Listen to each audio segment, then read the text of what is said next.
his car with a swarm of bees settling in. Cumbre Vieja volcano's eruption forces airports to close. Archaeologists find humans may have been in the Americas much earlier than predicted. An Aussie man returned from a brief stop at a grocery store in Sydney. Rizwan Khan was surprised to find an intruder in his car, a swarm of bees that had swiftly taken over. When he returned to the parking lot 10 minutes later, according to local reports, he was shocked to see a crowd of people buzzing around his vehicle, snapping photos and shooting videos with their phones.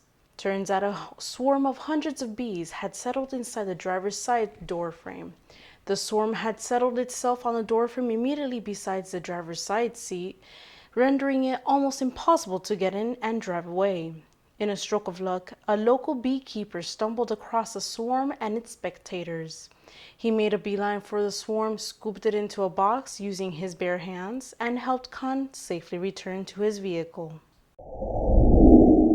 The Cumbre Vieja volcano erupted on Spain's Canary Islands, La Palma, spewing out lava, ash, and a huge column of smoke after days of increased seismic activity.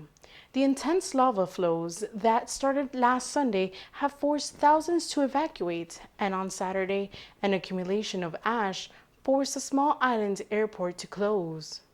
The eruption started in the Cabeza de Vaca zone in El Paso, local government said on its Twitter account.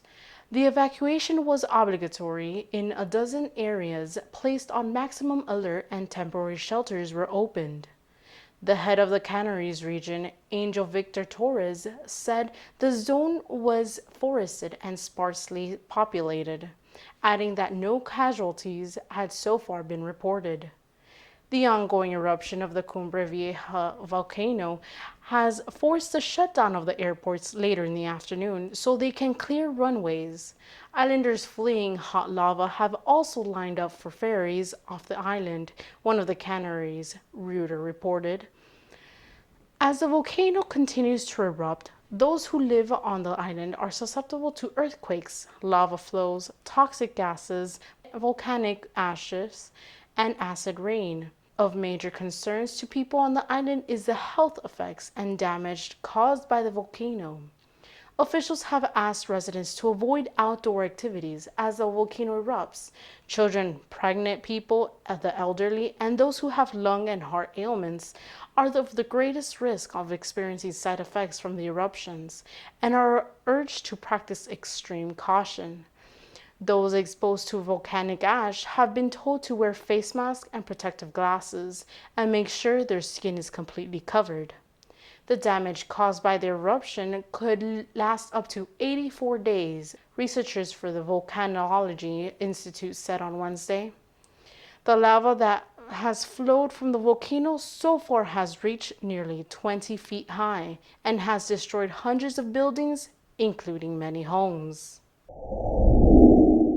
Scientists have uncovered new evidence showing that humans in the Americas may have existed several thousands of years earlier, according to the report published Thursday in the academic journal Science. Ancient fossilized footprints found in New Mexico's White Sands National Park displayed evidence suggesting that humans lived in North America during the last glacial maximum, which dates back to around 21,000 to 23,000 years ago. Scientists have contested when the first humans lived in the Americas, with some finding evidence for life around 15,000 years ago, according to Smithsonian Magazine. Humans began migrating out of Africa around 100,000 years ago.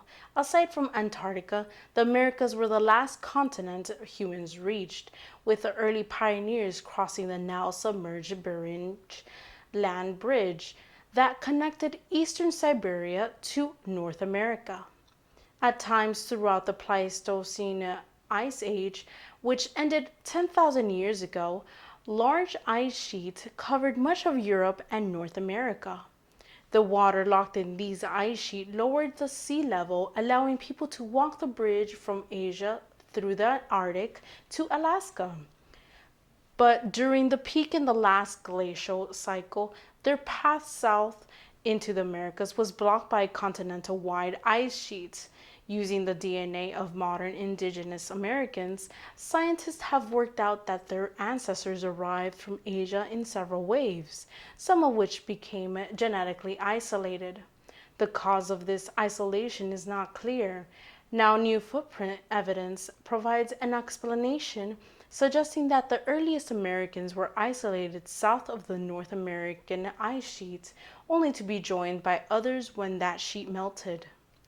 Archaeologists used radiocarbon dating, a method for determining the age of organic material, to analyze microscope seeds found within the fossils, according to the studies.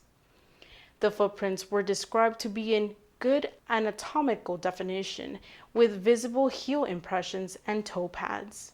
The scientists researched fauna and aquatic materials in areas where the fossils were found, which also helped the estimate dates. Findings also raised the theory that early humans practiced sustainable methods intending to megafauna initially, scientists said. Researchers note that accurately dating the first people to arrive and live in the Western Hemisphere is still uncertain and contested. I'm Joyce Grace. Please share, subscribe, and like our channel so you can help us inform more people about the latest news around the globe. Thank you for watching our video, and see you next time.